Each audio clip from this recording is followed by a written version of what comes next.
Elk, Ohio. Innerbelt South, heaviest between Lakeside Avenue and 77. The accident after Dead Man's Curve off to the right shoulder. In Bainbridge, a wreck and vehicle fire tying up traffic 422 East well past Route 306. Major delays in the area. Accident reported East 22nd Street and Cedar. Another Shaker Boulevard at Warrensville Center Road. Jackie Roberts in the Traffic Center. This report is sponsored by Quality Water Systems. Tired of foul-tasting water or stubborn stains? A whole home water treatment system can help. Visit drinkquality.com today and save $125 on a system from Quality Water Systems. Enjoy fresh, clean water throughout your home. This is The Buzzard. From the Bath Authority Studios. The Buzzard. The home of the Buzzard. The Buzzard. This is 100.7 WMMS. Cleveland. Our phone operators are standing by with their thumbs up their asses waiting for you to call. So call. Call the Alan Cox Show. 216-578-1007 or 1-800-348-1007.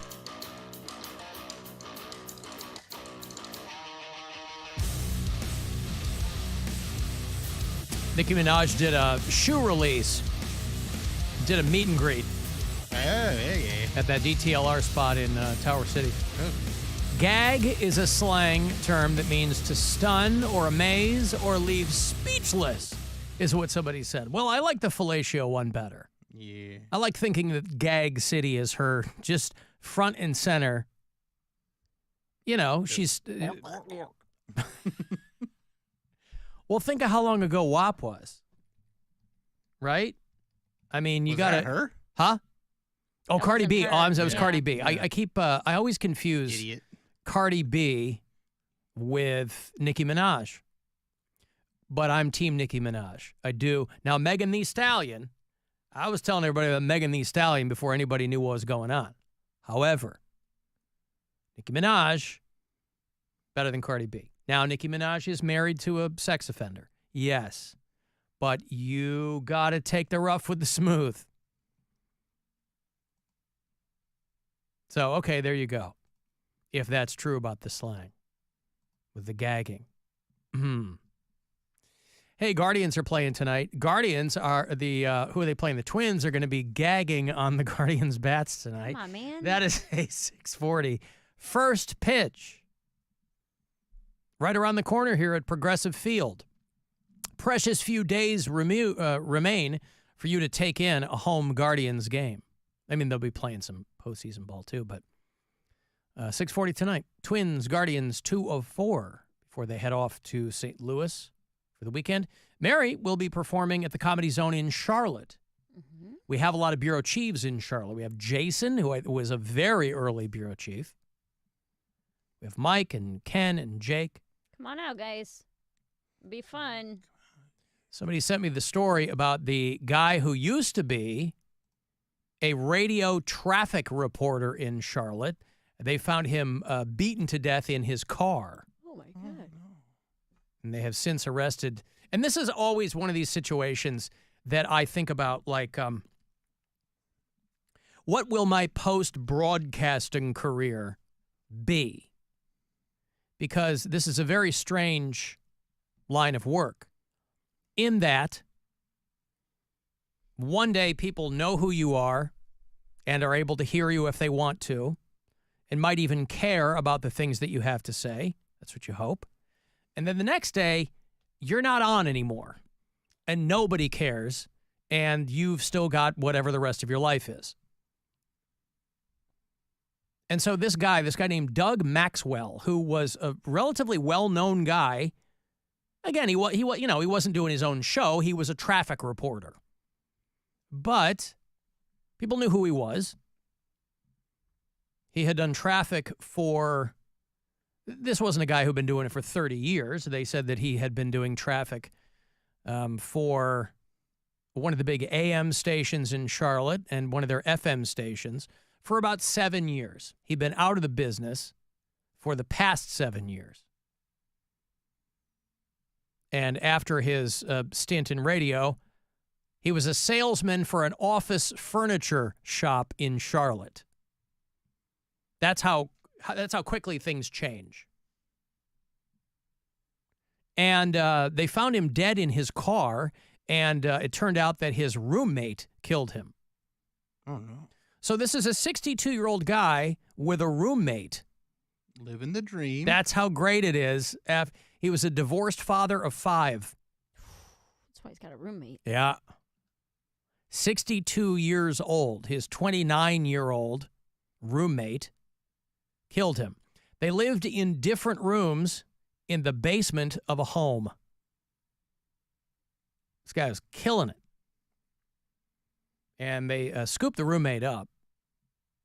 And they don't know what happened. They think that the guy just snapped, or they had a brief argument about something. They said that this guy had had health issues in recent years, the guy who's dead, the Charlotte radio traffic reporter.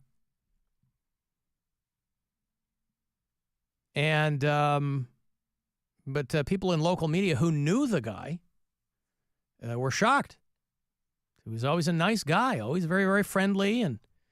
But after his stint, 62, divorced, 5 kids, living in a basement room with a dude half his age who kills him.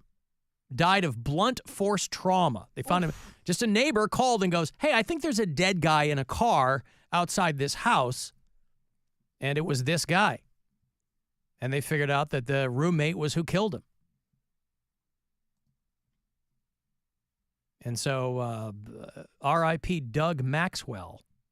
Dang, dude. And potentially, this is what awaits all of us in this godforsaken business. Getting killed by a roommate? Getting killed by a roommate.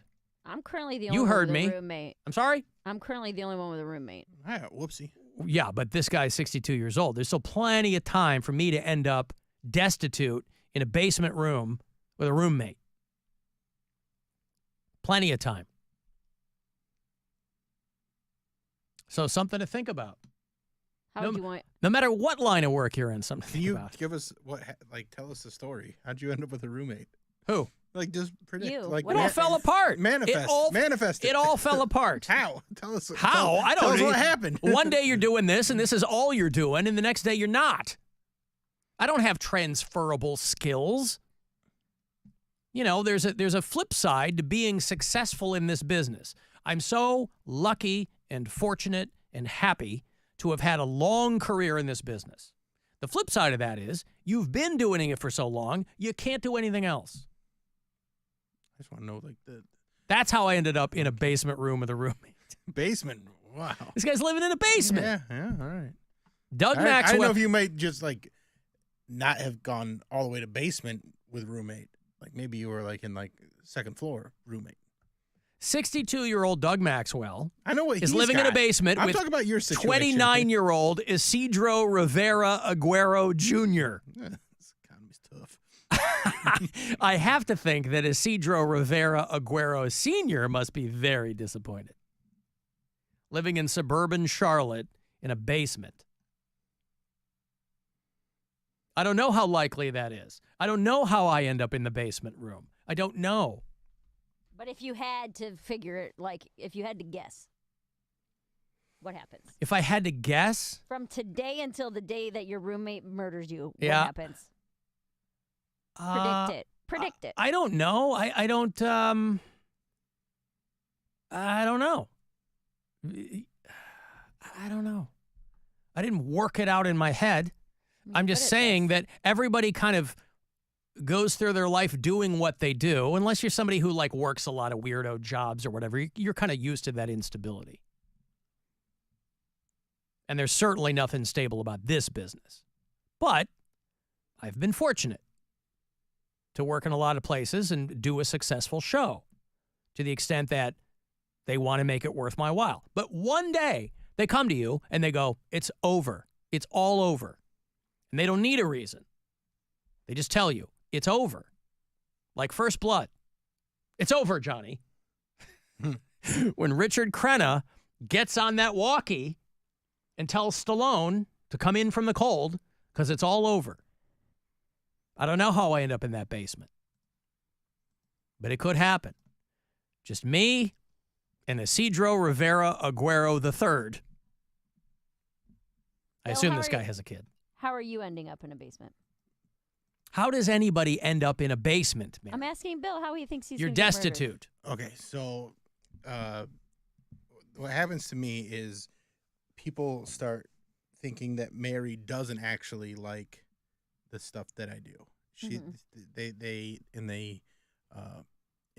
she builds this whole campaign against Perez Bilton and the Friday Get Down, and meanwhile I'm just here being a sweet, sweet boy, of course, and all these people just ransack my career into the point where I end up in a basement. Ransacked. Yeah. So What a great word. Yeah. Ransacked your career. Like you're pillaged. Huh? I'm responsible for your downfall. I mean, that's what it looks like according to this story. This story that you made up. Okay. There's ransacking going on. Meanwhile, I'm just a sweet, sweet boy making sillies, and then you form this mob against me.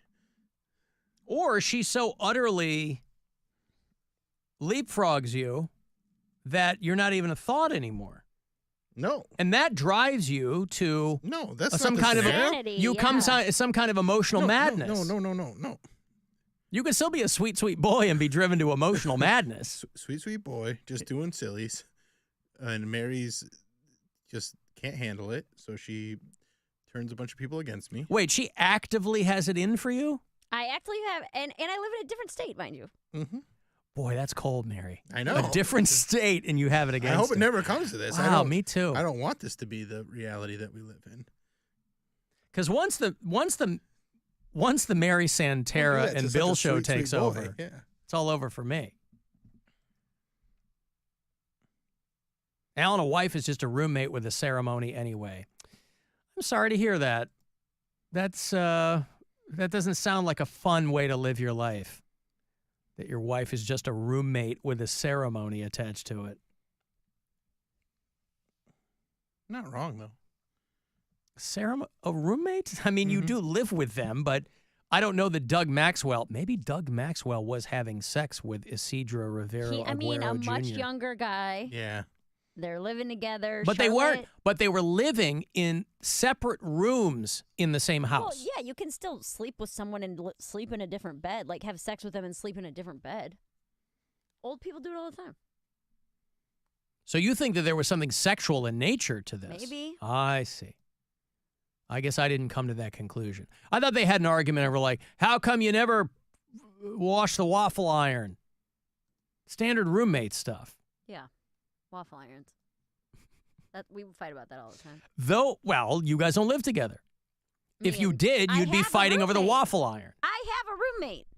Yeah, but you currently. guys are never there at the same time. But I'm as the only person on the show with a roommate. Yes, it's all waffle iron fights. That's literally we can't get over it. Do you guys have a waffle iron? Yep. No, you don't. You don't know anything about me. Those are such a pain to clean. You're not messing with a waffle iron. I do have a waffle Guaranteed. iron. I put my hair in it. My To get that sweet, sweet crimp? Yeah. and Ah. The syrup is a substitute for hairspray. You know you don't put the syrup in the waffle iron, right? The way I do it. Wow. I'm also not going to tell you which Wow. part of my body's hair I am crimping Big with a waffle iron. league roommate stuff. That's actually why my roommate's so mad at me, because she uses it for actual waffles and I use it to crimp my body hair. Mm-hmm. Why don't you just get another waffle iron and then you can each have your own? Times are hard. We're not some two waffle iron household. Because, you know, a lot of body hair doesn't need to be crimped. Most of it It's does. pre-crimped. Oh, When you really? when you do what I do, yeah. Uh-huh. Mm-hmm. Those are for the foot picks. Yes. You have the hairy toes, and that hair needs to be crimped. Yep. Yep. You want to make it look like your toes are being shocked in a comic book. My hobbit feet. Well, all right. That guy is dead. And I don't know.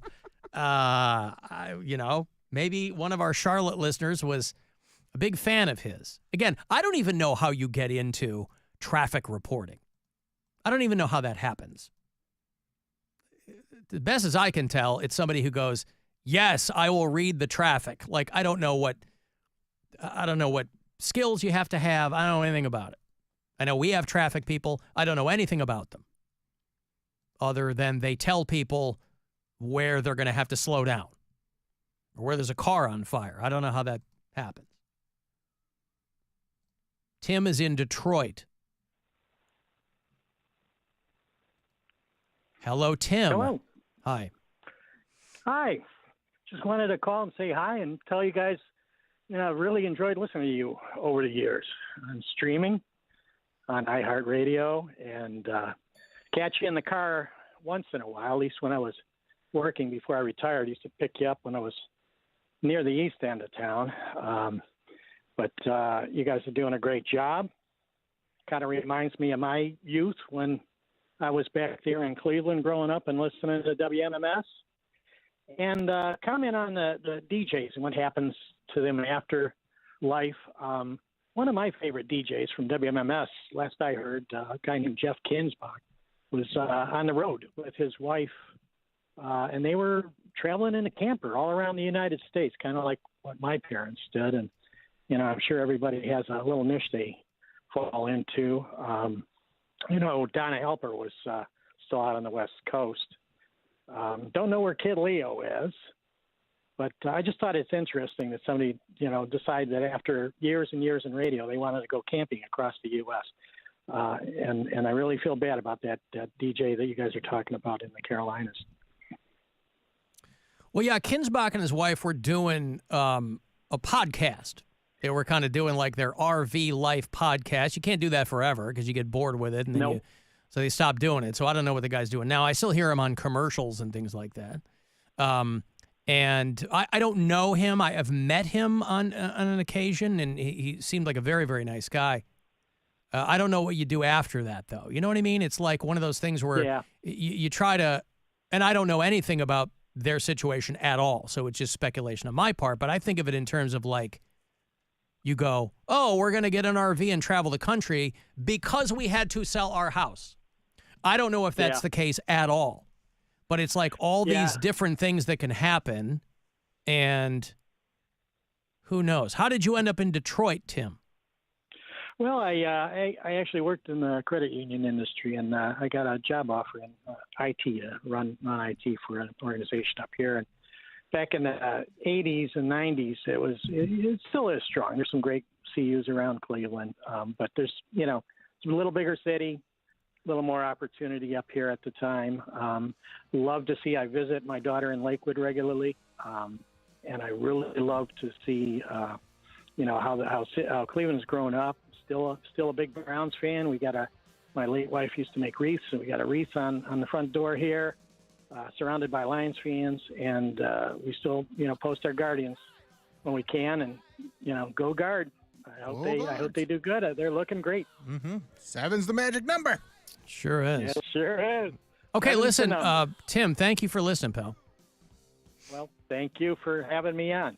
Thanks, Tim. There's Tim in Detroit. I kept waiting for a but. I kept waiting for the other shoe to drop with Tim, but then it seemed like he was being pretty genuine.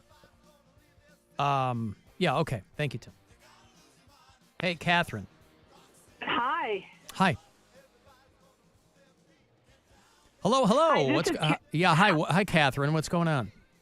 No, a little bit of everything, just coming home from work. I just wanted to let you know that Kid Leo from WMMS lives in Vermillion, Ohio. Don't dox him. Yeah. All right. I mean, that's great. Now I know two things about him. Okay. Is he one of your neighbors? No, he's just a very good friend that we know from being in town. He is doing some DJ on his own, just here and there, just some gigs, and shows up for a lot of different parties and things at the boat ramps and on the Vermilion River, and he's doing really good, and he's living life and loving life. Yeah, good for him. Okay, thank you, Catherine. You're welcome. Have a great day. Yeah, thank you so much. This is why I want to die behind the microphone. Okay, I don't want to be walking around to boat parties and trying to find out if people remember who I was. Ugh, I don't want that. Oh, don't worry, you won't be invited. Thank you so Nobody's much. asking you to Thank do you. anything. Bill's wedding party to his boat. I don't need to be invited to that. We're gonna Hey, me and the lady Caroline are making it official. I'm going to smack a bottle of champagne across her ass. That's just how we get started. We're going to sail off into the sunset. Diddy accused of freak-off parties. Oh, I love the headlines for Diddy. Who cares about Diddy? Jesus, this guy, he never did. I mean, he was like a, whatever, producer, and people only knew him because of people he worked, Tupac and Biggie and whatever. Diddy. No wonder he had to do all this crap. Nobody was begging to work with him. Yeah, but he made a ton of money being a producer. Yeah, I get it. I mean, he did. Ciroc was huge, yeah. right? Wasn't he part of that? Yes. Remember Sean John? Ciroc rolled out. It's vodka, but made from grapes. Okay, cool. Got it. I'll tell you what, though. I was looking at this. His legal team has a pretty ballsy strategy. He's already, he's assembled all these people. They've decided that and a lot of charges are leveling against him, but they have decided that whatever accusation the prosecution makes, their plan is to simply answer, but did he? Did he really do that? That's what they're going to say, Mary. Mm-hmm. They're going to go, but did he? Mm-hmm. Alan, if you'll pull up the video so you can see, you'll see the face. Hey, there she is. That's what I'm looking for. Yeah. That vibe really does fit in with the flannel, kind of a cloudy Seattle grunge thing going on. Never looking happy. I'm always happy. Yeah, you are. But did he, Mary? Did he? I don't know if he did. All right, I got to take a break. Hey, do you like your prog metal with a Swedish lilt? Well, Opeth is back on the road and coming to Cleveland. A couple of weeks. Saturday, October 12th, Opeth. Going to be at the Agora, and I'll hook you up coming back.